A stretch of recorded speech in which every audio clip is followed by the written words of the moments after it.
Hello, my name is Sarah Cook and I am an Alexander Technique teacher. I'm going to show you today something called constructive rest or lying down work. Now, do you ever just find after a long day or in the middle of your day you feel really sore or tired and your muscles ache, things are cracking? Well, here's something quick. It's about 10 minutes that you can do every day, and you'll find afterwards your body is restored and ready to go. So one thing I didn't mention in the video is that when you're doing this, you can do this with your eyes open or your eyes closed. So I've got my nice little setup. I've got yoga mat down on the floor. You can do this on carpet. You can even do this in your bed before you go to sleep or in the morning. As for timing, I like to do it in the middle of the day. I'm a cellist, so I spend hours practicing, and doing it in the middle of the day breaks up my practice hours as a nice rejuvenating, and then it kind of gets me set for the next practice session. So I've got this nice balled up sheet basically. Now the classic Alexander technique is to use a book underneath your head. I find sometimes the book can be a little bit hard, so that's why I've got these sheets. Now, you always want something underneath your head. Some people will only need about this much. Some people will need a lot underneath their head. It varies between what kind of person you are, what activities you do throughout the day. It doesn't really matter. As long as you want something that supports your head and that you don't feel like it's too far, if it's not enough, you're going to feel that you're kind of choking yourself. And if it's too much, you're going to feel that your head is disconnected from your neck the other way. So I've got my nice head cushion, and I'm going to roll over onto my back. So I'm now lying down, just quite comfortable. As you can see, I have my legs up. Now you can have your legs up with your knees bent and your feet on the floor, or you can have your legs down. Now if you bring your legs up, you might even find that you have some lower back pain. If you have lower back pain while lying down, having your knees up might help to relieve that. If the lower back pain is still there, you'll want to stick your hands underneath your butt for just a little bit to help provide some relief for that pain.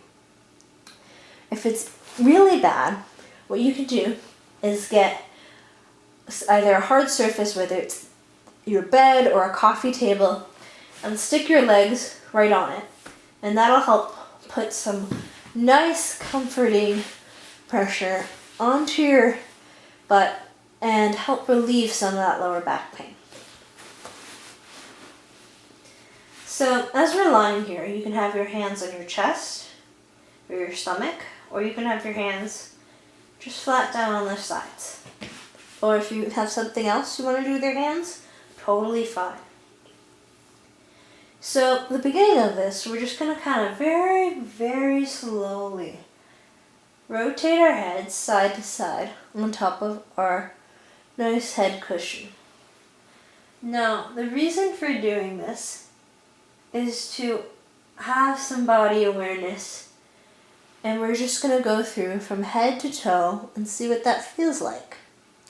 So as I'm doing this, I can feel my spine rotating lower beneath me, and I can feel my head moving from side to side.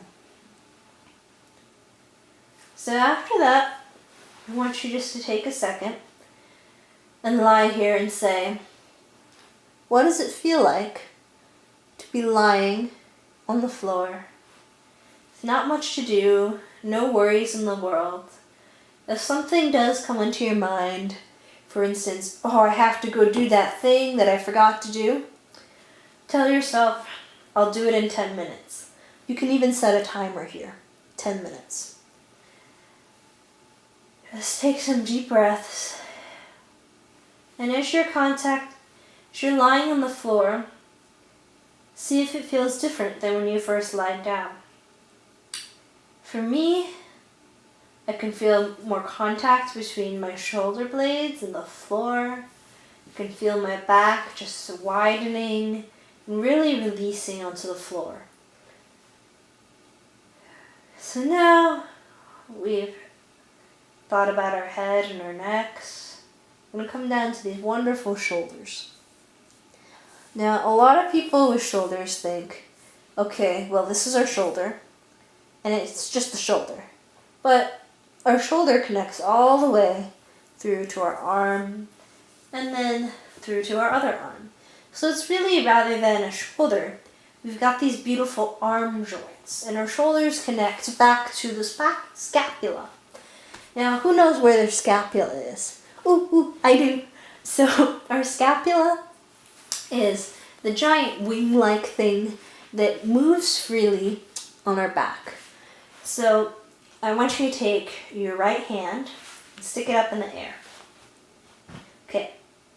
Then you're going to take your left hand and you're going to stick it underneath your shoulder on the back, underneath your shoulder blade or scapula. If you don't know where this is, you're about to find out. So you're going to slowly move your right arm either back and forth, right to left, in circles, things like that. And you're going to feel, as you're doing this, you can feel this triangular, kind of flat-shaped bone moving against your left hand.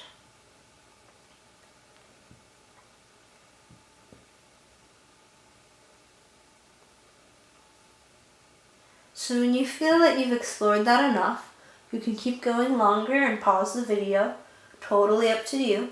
Throughout all of this, if you need more time to process, you can pause the video at any time. So, I'm going to release that arm and then give myself a second to let my arms feel more, get reacquainted with what it feels like to be just on the floor.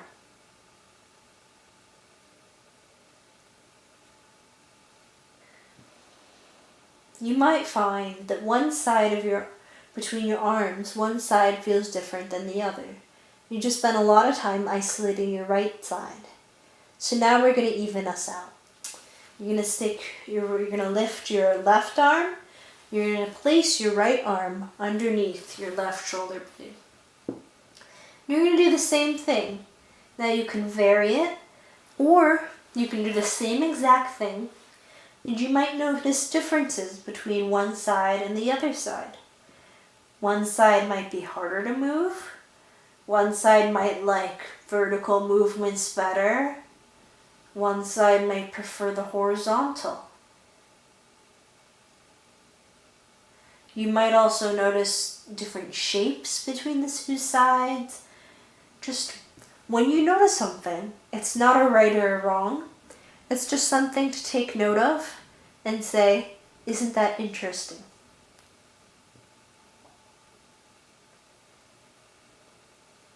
So when you feel that you've explored your left side enough, you can slowly take your right hand out. If you need to readjust your head at any time, please do.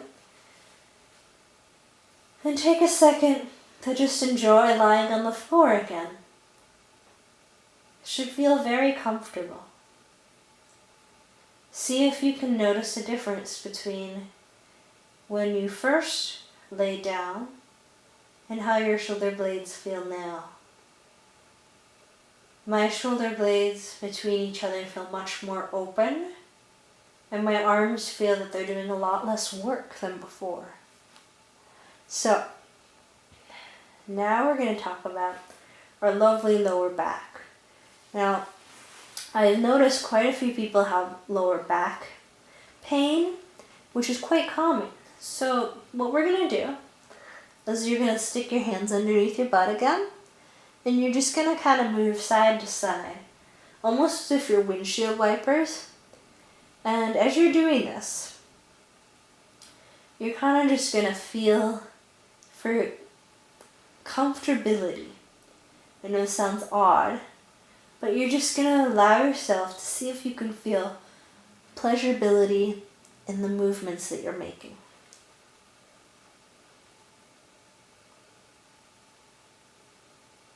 So once you're through that, you're going to remove your hands from underneath your butt. And again, see what that feels like. For me, it feels that my lower back has some more, a little bit less tension and a little more relief. It's in a little less pain than it was before, which is great. A little less tightness, not pain, sorry. Let me correct that. So now, we're going to talk about your legs and your feet. So I want you to move your right leg very, very slowly out and then in. You're going to keep your left leg stationary throughout all of this. As you're moving, it's so slow. And as you're moving, see if you can notice your hip moving against the floor and your foot moving against the floor. And then your knee guiding your leg through its movements. And as you move your leg, you might notice, oh wow, something's going on in my right shoulder, or something's going on in my left shoulder. Saying, isn't that interesting? And you want to keep moving your leg quite slowly.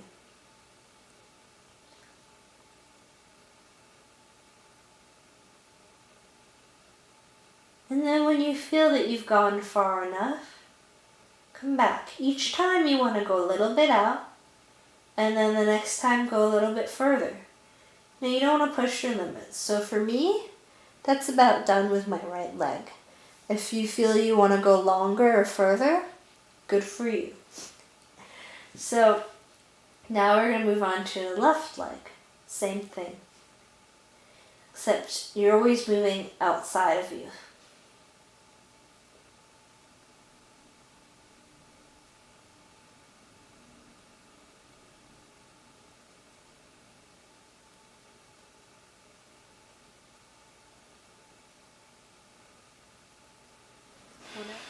So now that you're done with your left leg, just take a second to really enjoy lying on the floor.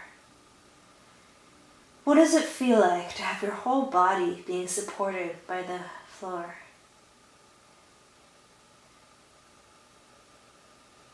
What does it feel like to know that you don't have to do as much work as you normally do when you're walking around, standing up, going from day-to-day activities? And as you're lying here, can you let yourself do even less work? Can you let your feet be supported fully by the mat or the floor?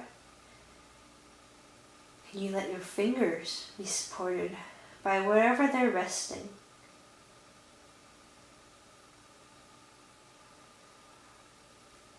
Can you let your elbows soften on the floor?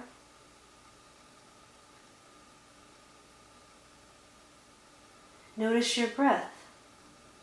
Are you breathing in from your nose or your mouth? Now, when you feel ready to get up, are you going to get up on your right or your left side? For me, because I'm facing the camera, I'm going to get up on my right. So instead of just standing up, we're going to slowly roll over onto our right side. And then from here, I'm just going to rest for a second.